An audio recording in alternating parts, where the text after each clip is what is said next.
Tadi Mbak Etna, jurnalis harian Kompas, sebagai seorang manusia, ia kehilangan teman. Ia sudah sampaikan apa kekhawatirannya, tapi juga sebagai warga negara Indonesia yang peduli dengan Angkatan Laut kita, yang peduli dengan Korps kapal selam, juga meminta penjelasan yang gamblang. Kenapa sampai harta sebesar KRI Nanggala 402, harta berupa 53 prajurit terbaik, itu kita harus hilang. Pak Frans, apa yang bisa Anda sampaikan soal ini? Untuk menjelaskan kenapa sampai hilang, kenapa kita harus memilih itu, saya berangkat dari bagaimana kita melaksanakan suatu tugas dengan menggunakan kapal selam. Kapal selam yang ada, yang saya tahu, kalau dia sudah disiapkan, kalau dia sudah ditugaskan untuk melaksanakan suatu kegiatan, let's say penembakan torpedo, berarti dia sudah melewati pelatihan untuk anggotanya, kemudian pengecekan peralatannya, berarti dari segi material peralatan itu baik. Dan profesionalisme anggota sudah teruji. Jadi baru dia diizinkan untuk mengikuti latihan penembakan torpedo itu yang kalau kita istilahkan barangkali itu L4. Yeah. Jadi L4 itu setelah menjadi L4 setelah melewati L1, L2, L3.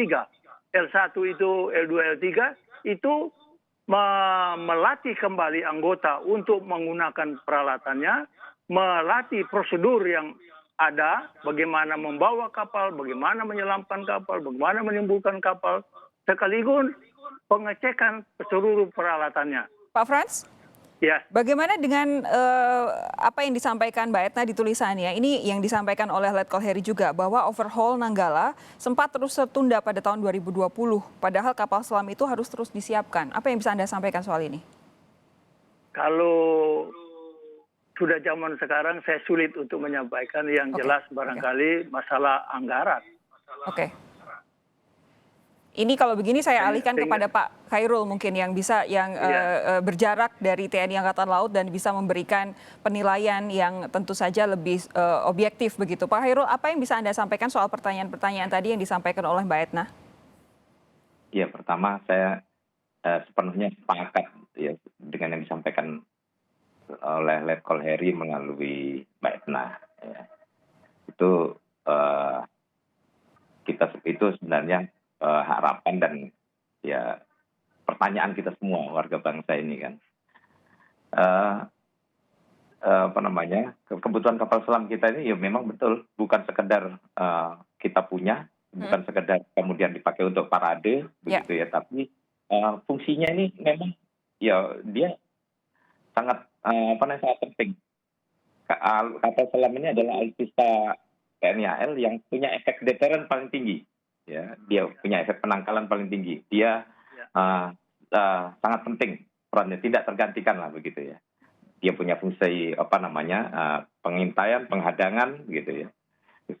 Yang itu sangat penting. Di tengah perairan kita sangat luas, ada 3 alur laut yang harus dijaga ya, dan itu sebagian besar juga laut dalam. Ada banyak aktivitas di bawah permukaan yang kemarin terakhir juga kita sempat tahu ada sea glider nyelonong sampai di Selayar gitu kan. Itu kan ada hal-hal banyak, ada banyak kekeriuhan di bawah laut kita. Pak Heru, itu harus kita tahu. Begini, tadi ada juga pertanyaan penting dari Mbak Etna adalah mengapa ketika kita punya 3 kapal yang relatif baru datang sekitar 2017, KRI Nanggala masih tetap jadi andalan? Ya, saya pada 2020 awal ya kalau nggak salah dengan Mbak Sofi juga, saya pernah bicara soal prioritas kita mestinya adalah kapal selam. Ya. Nah, kita butuh 12. Sampai hari ini kita baru punya 5. 5, 1 pun tenggelam ya? Iya, 1 sekarang tenggelam, ya baru punya 5. Artinya ini kan masih jauh dari kebutuhan. Sementara setiap hari kita harus melakukan tugas pengamanan di laut. ya kan. Tugas pengamanan di laut ini tidak boleh berhenti. Artinya 5 kapal ini, walaupun yang 2 lama dan yang 3 baru ini pun semuanya harus bekerja. Nggak ada yang nggak bekerja. Karena minim jumlahnya. Iya, semua harus dioptimalisasi. Oke, tapi tadi dari pernyataan Mbak Etna adalah bahwa ada semacam pertanyaan, apakah yang terjadi pada 3 kapal yang baru ini sehingga yang 2 masih terus menjadi andalan? Apakah memang sebenarnya tingkat keandalannya tidak sebanding dengan kapal-kapal yang lama misalnya? Ya, saya tidak berani memastikan ya. Memang kita juga mendengar ya ada rumor yang misalnya menyebutkan soal tidak berjalan dengan baiknya ya skema transfer teknologi, skema ini ya dengan dengan pihak pabrikan dengan Korea di dalam hal ini ya. Artinya saya belum tahu persisnya juga ya, tapi bayangan saya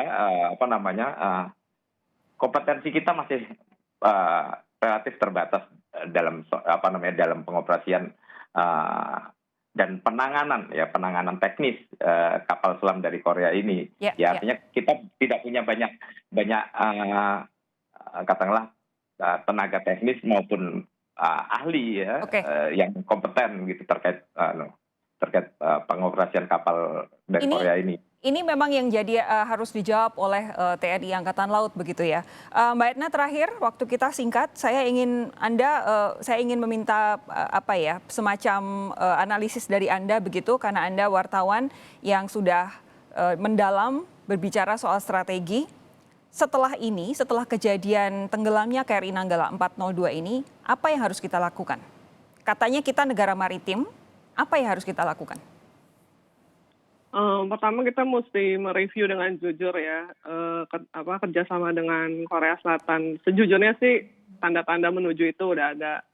Contohnya waktu kemarin Menteri Pertahanan menyambut KRI Alugro, itu nggak ada pernyataan bahwa kita akan melanjutkan kerjasama dengan Korea.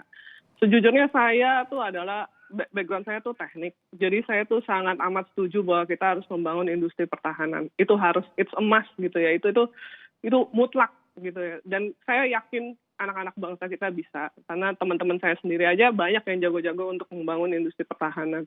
Cuma kita harus punya manajemen yang lebih bagus, misalnya kayak gaji mungkin di industri pertahanan ya harus dinaikin ya kan, biaya riset atau mungkin strategi risetnya seperti apa, itu harus kita review dengan jujur, dan janganlah terlalu banyak pencitraan spanduk-spanduk yang menyatakan bahwa karya anak bangsa gitu ya. Padahal kita sejujurnya cuma nyambungin kabel aja gitu misalnya. Jadi itu yang pertama. Yang kedua, kita harus memilih juga, misalnya PT PAL udah bagus misalnya untuk bangun kapal-kapal permukaan relatif ya. Tapi untuk alat yang tadi seperti dibilang punya efek deterrence yang paling tinggi, kapal selam, atau misalnya untuk angkatan udara pesawat tempur, itu kan udah ada di undang-undangnya bahwa kita ya emang harus beli gitu loh. Terus dan tentunya diharapkan juga bahwa pengadaan baik di Kemhan maupun TNI itu jangan terlalu banyak dikorup, dan jangan makelar driven lah istilahnya tuh, ditentukan oleh makelar. Jadi itu yang diharapkan oleh masyarakat. Mungkin terakhir juga saya pengennya kita harus ingat bahwa kita berutang kepada keluarga dari 53 patriot ini. Jadi kita harus bertanggung jawab bahwa anak-anak mereka tuh sekolah nanti. Ya. Terima kasih Mbak Etna, terima kasih Pak Hairul, terima kasih Pak Frans sudah berbagi waktu bersama kami di Sapa Indonesia Malam. Semoga ini jadi peristiwa terakhir kita kehilangan harta sebesar KRI Nanggala 402, sepenting KRI Nanggala 402, dan sepenting 53 patriot terbaik Indonesia. Selamat malam Bapak-Bapak dan Mbak Etna, kita jumpa lagi lain waktu.